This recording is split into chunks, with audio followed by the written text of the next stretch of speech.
வணக்கம். ஒரு விவசாயி ஜாதகத்தில் 6ஆம் இடத்து தசா நடக்குது அல்லது புத்தி நடக்குது அப்படின்னா அவர் கடன் வாங்குறதுலையும் தன்னோட பயிரில் நோய் வர்றதுலையும் முன்னெச்சரிக்கையாகவே இருக்கணும், எல்லாத்துக்கும் தயாராக இருக்கணும்.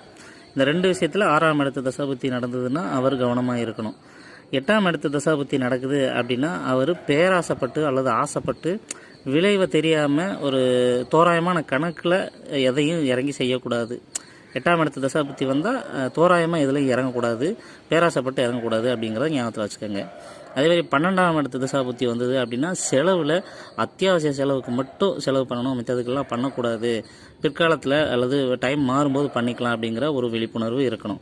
ஸோ இந்தளவு 6, 8, 12 தசாபுத்திகள் வரும்போது ஒரு விவசாயி கவனமாக இருந்தாருன்னா அவர் விவசாயத்தில் ஜெயிக்கிறதுக்கு வாய்ப்பு ரொம்ப ரொம்ப அதிகம். இது மாதிரி விவசாயியோட ஜாதகம் சார்ந்த பதிவுகளை பார்க்க நம்மளோட சேனலை சப்ஸ்கிரைப் பண்ணுங்கள். நன்றி.